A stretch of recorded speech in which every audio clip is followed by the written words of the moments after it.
This week in Jamaica now. Stronger COVID restrictions coming as Jamaica battles a third wave of the virus. Missing or misplaced? Audit on the way into the disappearance of COVID-19 vaccine. Shocking discovery. Grandson confesses to killing grandfather and burying him in a shallow grave.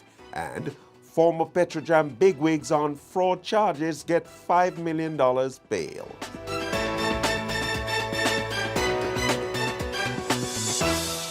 I'm Neville Graham, and this is Jamaica Now.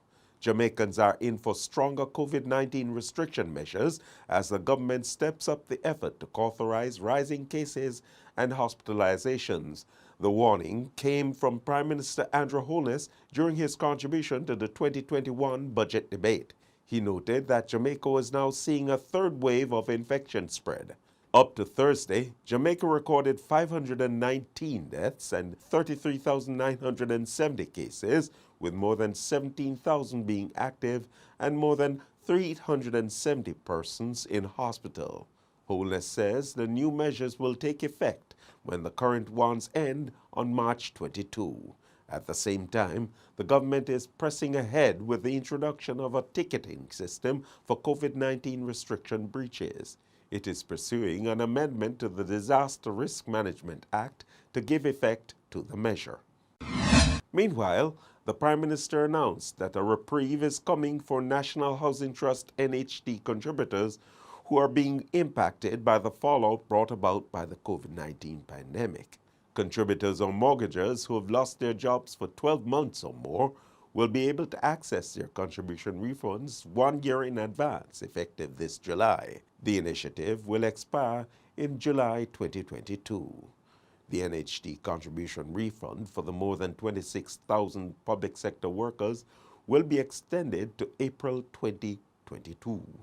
The refund was slated to end in 2021. The ruling Jamaica Labour Party, JLP, has again been plunged into mourning as another of the party's councillors died due to complications from COVID-19. Darren Wood, the councillor for the Ferry Hill Division in Portland Eastern, passed away on Thursday at the University Hospital of the West Indies in St. Andrew after being admitted there. Wood was first rushed to the Port Antonio Hospital on Wednesday afternoon after falling ill and was later transferred. Reacting, Portland Eastern Member of Parliament Anne-Marie Vaz said she was devastated by the news of Wood's passing, noting that she has known and worked well with him for over 20 years. And Mayor of Port Antonio and close friend of the deceased, Paul Thompson, said his passing comes as a shock to everyone. Minister of Local Government Desmond McKenzie said Wood's passing is a bitter blow to the JLP, adding that he was a popular and highly respected councillor who served the people of Ferry Hill in that capacity for nearly 18 years. The nation will have to wait longer than promised for the report into Monday's mysterious disappearance of a vial of AstraZeneca vaccine containing 10 doses from the Cornwall Regional Hospital in Montego Bay, St. James. This, as the auditor assigned to the investigation, is currently participating in a previously scheduled island-wide review. Errol Green, Regional Director for the Western Regional Health Authority, told the Gleaner on Thursday that he would not be pushing for the completion of the report at this time. Green noted that the auditor is currently working with the Ministry of Health's auditors to look at all the sites in the region. It has not yet been ascertained if the vial has been stolen or misplaced. Several staff members at the Regional Health Authority have been reassigned. Residents of Mount Oglin, St. Andrew, were left in shock after the grandson of a missing man confessed to killing him and burying his body in a shallow grave. The remains of Andrew O'Lord Andrews were found in a yard in the community on Thursday. Andrews had been missing since mid-February. Residents reported that they had smelt an odor and subsequently called the police. The grandson allegedly confessed his involvement and took the police to a location where he allegedly buried his grandfather. The body was exhumed and the grandson taken into custody. The two former Petrojam bigwigs facing fraud charges in relation to alleged fictitious travel claims had their bails increased to $5 million and are to return to court on May 14. Former Petrojam General Manager Floyd Grindley and his former chairman, Dr. Percival Badu Singh, who had each been granted $400,000 station bail, pleaded not guilty when they appeared in court this week. The men, who reside and work in the United States, had, through their lawyers, beseeched Chief Parish Judge Chester Crooks to use his discretion and to not ground them as part of their bail conditions because their jobs and families would suffer. Consequently, Crooks, in offering them bail in the Kingston and St. Andrew Parish Court on Thursday, ordered that their travel documents be returned. He, however, warned the accused men not to visit Petrojam or its affiliate offices or contact any of the witnesses in the case.